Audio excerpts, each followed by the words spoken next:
Hey guys, welcome back to another best team for fantasy F1 video, and like always in this video I'm going to be going through the good and bad tier list for drivers and constructors. I'm then going to be talking about the results on the Australian Grand Prix. I will then look into potential chips that could be used in Baku, and then after that I'll look into my league, link in the description and in the comments. I'll put it on the screen now as well.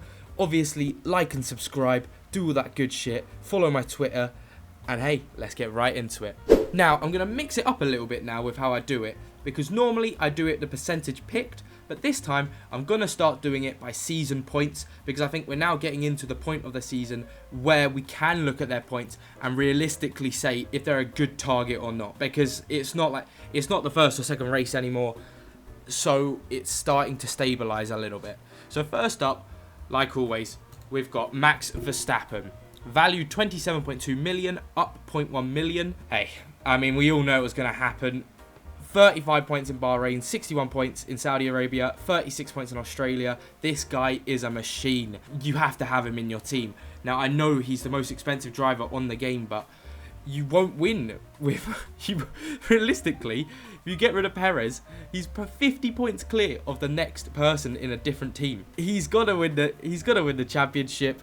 Of course, I'd love for Perez to put up a fight, but I just don't think he has that in him. So Max Verstappen is in the good tier list. Now, onto the next driver with the second most points this season. With 116 points, valued at 18.3 million, we go on to Sergio Perez. In Bahrain, he got 28 points. Saudi Arabia, 36 points. Australia, 52 points. I mean, again, his points speak for himself. He has to be in your team if you want to be doing this seriously. Because what? In Australia, yes, he probably shouldn't have got that many points because he started at the back. So realistically, he would have probably more likely got 30 to 40 points. But obviously, that's all part of the game. And realistically, you've got to be looking out for those penalties on the high big teams so that if someone has them, let's say Sainz or Fernando's got a penalty, you know they're going to clear the field and at least get up to 8th, which is more points than any other driver will get, and they'll probably get driver of the day as well. So think about that over the weeks when you're thinking about your F1 team. But yeah, Sergio Perez, he's in the good list. He's a consistent second place driver. He's going to get you those points for the second place driver. Then on to the next driver with 82% picked. I mean, that shows you why you've got to have him in your team. 8.9 million, gone up 0.2 mil since the start of the season, and it is Fernando Alonso. He has finished third in every race so far, and as you can see from Bahrain, Saudi Arabia and Australia, his points are very good. He gets you constantly above 20 points, and realistically, for his price, there's no one better. Now onto a driver that I didn't realise had this many points, but they got 64 points, they're picked by 17% of people, 23.8 million, it is Sir Lewis Hamilton. Now, I would not bring him in because yes, he's doing what Fernando's doing and getting you constantly around 20 points to 30 points. Problem is, he's 23.8 million. You know what I mean? Like, Perez is cheaper, Alonso's cheaper, a lot more drivers are cheaper. So, with the Mercedes being third or fourth fastest car at the minute, I'd have to say no to Hamilton, put him in the bad list. But also, keep in mind, if you want a differential for maybe your second or third team, sure, bring him in because he might have one of those. He's a very consistent driver that will get you plenty of points. Just the price he's getting you, not worth it. Then onto the first Ferrari of Carlos Sainz, 24% picked, 39 points this season, 17.2 million in driver value, and my god, I thought he was doing better than this, but it makes sense. After that penalty in Australia, obviously he took a massive hit in his points because he got race positions lost -7. I'm pretty sure he would have got points knocked off for that penalty as well, leaving him with only 8 points in Australia.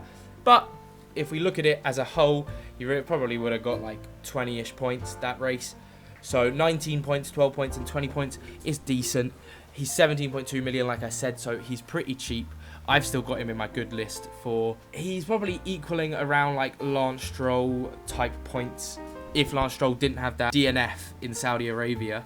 So, again, I think he has to go in the good list, but by no means would I ever bring him into my own team because of the likes of Verstappen, Perez, Aston Martin boys. Then, I think we've got the surprise of the season, but boys, can I tell you, I told you this would happen. because I brought in Zhou after Bahrain, after seeing what he did, and I was like, oh, okay, I'll see what he does. 4.9 million, 17% picked, 15 points in Australia, 15 points in Bahrain, 6 points in Saudi Arabia is not the best, but he hasn't taken a DNF yet. 36 points is more than Ferrari, a certain Ferrari driver, a certain Mercedes driver, and a certain Aston Martin driver. For 4.9 million, it speaks for itself. Bring Zhou in. Now, I do have to say, obviously, his qualifying isn't the best, and he did get lucky with all the crashes and shit in Australia. But if he carries on doing this, I'd say for another 3 or 4 races, then I made a video saying he was shit. I think I might have to I think I might have to take back what I said about him, because he's really surprising me this season, but it's good to see. Zhou, bring him in. Very cheap driver. Then up next we have Pierre Gasly.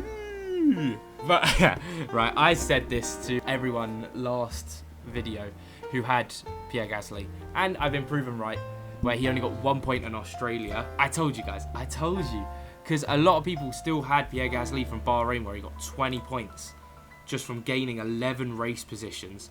Insane from him. Very good race weekend. But since then, 6 points in Saudi Arabia, 1 point in Australia. He's too expensive for what he gives you. Considering Lance Stroll, who I will be talking about soon, is literally 3 points behind him. Cheaper, and realistically is going to be getting more points. It's just unlucky he got a disqualification. Pierre Gasly's just going to be losing you money in value, because he's dropping in value. So get rid of Pierre Gasly if you do have him. I'm putting him in on the bad list. Then onto another surprise. But realistically, he's got to be doing better than this. I think we all have to agree. Obviously, he got unlucky at Australia. Obviously, DNFing. He would have been much higher up in the points positions. So take that with a pinch of salt, what I'm about to say to him now. I think he's still a great differential, such as Carlos Sainz. Of course, Sergio Perez is around the same price, I believe 18.2. No, it's gone up to 18.3 now because of his price value. So I'd still put George Russell in the good list if you can somehow find the way to get this money to bring him in. But for now, he's just too expensive for what he is. He's the same as Hamilton. He's going to get you consistent points, but it's not the points you need, realistically. Then onto possibly the luckiest person to be in this position. 16% picked, 25 points this season, driver value of 11.2 million. My God, I don't know how his value's gone up by 0.1 million. Are people crazy? No offense to all of you. No offense to everyone who has brought him in. But I know he had a good race in Australia. He qualified 13th. He gained 7 race positions, and he also got 4 bonus points for those race positions. But guys, we've got to think about this carefully yet, because there were so many DNFs, and realistically he wouldn't have been in that position without those DNFs. So yes, 19 points is very good for Australia, but Bahrain -1, Saudi Arabia 7. That's more like what McLaren are going to be offering you this season. And with a price that much, when you can get someone like Zhou, who's getting more points than Lando Norris at the minute, it only makes sense to bring in someone half the value of this guy. So Lando Norris is going on my bad list. Yuki Tsunoda is now up next, and I believe last race weekend he was the least percentage picked. He's now at 10%, so I've seen he's gone up, so he might not be the least anymore. But for 4.8 million, he's crept up there, you know, just silently getting those 8 points in Bahrain, 9 points, and then 7 points. Very consistent driver for now, at the minute, who's going to be getting you those race positions gained points.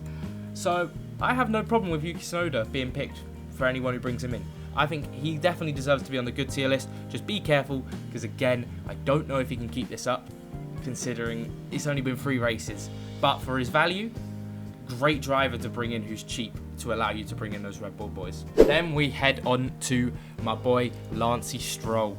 Now, I feel really bad for him only being on 24 points, because his value is 7.6 million. Again, think about how many people I've talked about so far have been more than him. Pierre Gasly and Lando Norris come to my head instantly when I'm thinking about this, because he is 3 points behind them with -14 DNF in Saudi Arabia. And look at that, Bahrain, Australia, around 20 points. He's going to be consistently getting you 20 points, which I said the Mercedes boys would be getting you for more than 10 million less. He's great at the minute in that Aston Martin. You have to bring him in. He's in my good list. Then we get on to Valtteri Bottas. Now, He got kind of unlucky in Saudi Arabia. Obviously, I still don't really know what happened to him. I might have to rewatch that race again to see how he just finished last. And I've kind of forgotten what he did, but he must have had like a tangle or just wasn't feeling it that race weekend. But 13 points and 12 points, it's not terrible. Just 7.7 million, same price as Stroll. Yes, of course, the season points show that Stroll's only got one more point, but by next race weekend, Stroll will be clear by about 10 points. I'm telling you, mark my words. Now, because I said that though, Stroll's going to have another DNF probably. Then on to K-Mag, 6.6 million. He's gone down in price, which is surprising. I guess he had a shit race in Australia. But 15% picked is about where I think it would be. 19 points. He's just in a mid-table car, isn't he? So he's always going to be getting you around 0 to 10 points. I just think for 6.6 million, you should either upgrade to the likes of Valtteri Bottas, Zhou, Yuki Tsunoda, even any of the cheaper drivers that are going to be getting you similar points like Sargent, Albon. Even his teammate, Hulkenberg, would be a much better choice. So it's just too expensive. Kevin Magnussen on the no list. On to who I was just talking about, Logan Sargent, who again, his price has gone down, which I was really surprised about. 0.1 million, 10% picked. He's a great driver to bring in now at the minute. He's so cheap. If you need an extra mil or something to get those Red Bull boys in, or to get Red Bull as a constructor, he's the perfect choice. 18 points. Obviously, it's nothing amazing, but for you to be winning, you need to have Verstappen, Perez, and Red Bull, and they take up a lot of your money. So 3.8 million for a guy who's had 11 points, 2 points, and 5 points. That's not too shabby. I would put him in my good list, and actually, realistically, I might be bringing him in soon if I can get my value in the market high enough to bring in the likes of a Ferrari guy or a Mercedes guy to replace Lance Stroll. Because for 3.8 million, he's cheap as bloody chips, lads. Then on to Nick de Vries, 4.9 million. Now, 18 points. He's not doing terribly. I just think he's a bit mid. He's gone down in price. I wouldn't bring him in personally because I don't see him doing very well. Like, if you look at his qualifying, 15th, 18th, and 19th. And then he's not really gaining many overtakes, so he's not getting many points. Consistent, you could say, getting 8, 7, and 3 points. But no, I put him in my no list because Zhou's on the same price. Nico Hulkenberg is up next with 11 points from 4.1 million. I think it's the same as Logan Sargent, where realistically, you're not going to get many points, and all of his points have basically come from Australia. But for 4.1 million, it's worth it. Nico Hulkenberg, good. Then on to Oscar Piastri. I don't have to talk about this one much. Steer clear. Do not go anywhere near basically the McLaren drivers, including Oscar Piastri. Too expensive. Better drivers elsewhere. He is on my no list. Charles Leclerc.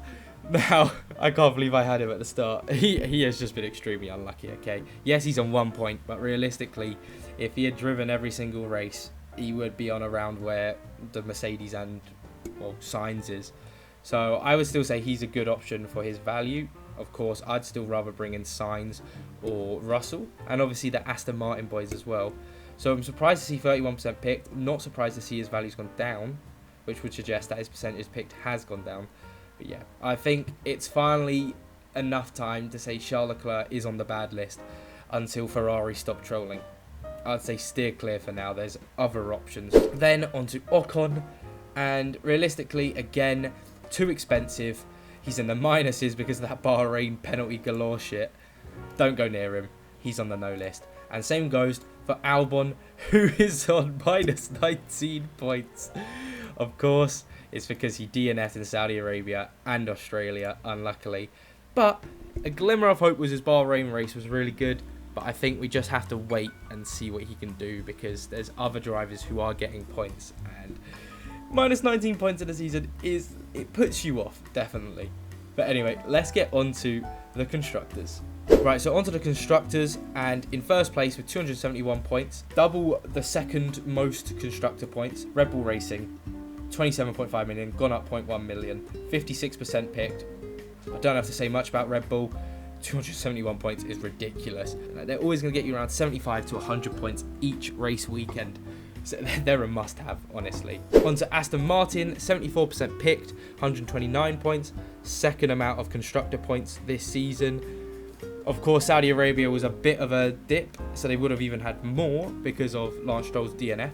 But 54 points, 56 points, and 19 points have to have Aston Martin in. Your constructors have to realistically be Aston Martin and Red Bull because, like I always say in these videos, you can't afford Verstappen, Perez and Red Bull without taking these hits. And realistically, because of how the game's worked this year, without dynamic value, it means that these prices aren't changing enough, because realistically Aston Martin needs to be around like 15-16 mil at least, and I'm really disappointed that the F1 game can't do like updates to just I don't know why they got rid of it, because it is stupid seeing Aston Martin and the Aston Martin boys being below 10 million. It needs to be fixed, and I think that's something they could work on for next season, or in the mid-season they could do like a mid-season update for the constructors. But yeah, it's just, I don't like it, and of course you have to pick them when they're 6.9 million. So Aston Martin, a must-have. Then onto, I think I'll do it two at a time, because realistically constructors there isn't even a close second choice. Mercedes and Ferrari are the next two options, good options, but they're 25.1 mil and 22.1 million, which is basically what the Aston Martin should be, but because it isn't, you can put them in and they're getting just as much points. And then we go on to Alfa Romeo, Alpine, AlphaTauri, Haas F1 and McLaren. I said it in order of who has the most points, so steer clear of McLaren, Haas and AlphaTauri as much as you can. And Alpine and Alfa Romeo, like I said, their drivers are just a bit too expensive. Alpine also as a constructor is just a bit too expensive at 9.9 million for 47 points. And then Alfa Romeo, 64 points. It's just less than half of Aston Martin's. Actually, it's almost basically half of Aston Martin's season points. So you have to have Aston Martin in. So I think that about wraps up my updated good and bad tier list of drivers and constructors who you really want to have in your team. Of course, have fun on your second team and third team, and you can test out Mercedes and Ferrari and like some differentials. But the problem with F1 Fantasy is they need more options with how the pricing works and stuff, because obviously there's only 10 constructors, so 20 cars. But let's talk about what points I scored in the Australian Grand Prix. I'll show you how many points I've got. So I've got 863 at the minute. I'm top 250k in the world at the minute. So I've not had the best start of the season, and it's because of the Leclerc and Stroll DNF. But as you can see, haven't used any of my chips yet, and I got 335 points last race weekend. It was amazing. Obviously the Verstappen double points paid off. Should have been on Perez, but obviously I didn't know Perez was going to fumble the qualifying like that. But hey, that's what it's all about. Now, onto the chips that I believe potentially could be used in Azerbaijan. I think for the 3x DRS, it's best to use it when we see a penalty from one of the big boys like Verstappen and Perez, which obviously I missed my chance on before because I was just a bit nervous to see them at the back of the grid, but now I know they can do it. Next time they get a penalty, or like Alonso gets a penalty, I think that's the time you've got to use it. I wouldn't use wildcard yet, purely because I believe you should be waiting a little bit longer to wildcard. Autopilot is great, obviously, because it will change to whoever just gets you the most points, which might be good to have if you see someone get a penalty, but it's like a Leclerc or a Sainz, because maybe you don't know if they will actually get more points from the overtakes. But yeah, I think that about sums it up. So finally, let's go have a look at the league. Thank you all so much for joining. We've got 57 people in at the minute. I can't thank you guys enough for joining, and it's just so much fun at the minute. And as you can see at the top of the league, we've got Ferrari Nice, 1,037 points. Keep going, boy. Benji F1 team, shout out to you as well with 1,022 points. Keep on going, man. Very well done. And then, sadly, we had to go down to the bottom of the list, and we have RMS Red Bull Racing. Now, I can't remember. I'll have to look back to see if RMS Racing were last before, but I'm pretty sure you joined late, so it's fair enough. Well, I can't really tell who started late and didn't start at the bottom of this league, so I will just say RMS Red Bull Racing, Alfida, AMG Petronas F1, and Jelly Bottas. Keep it up, boys. You've got this. I know you can get into the top 50, baby. But hey, I think for now, that sums up this video. Hopefully Baku is as crazy as normal. And hey, love you all so much. I'll see you in the next video. Mwah.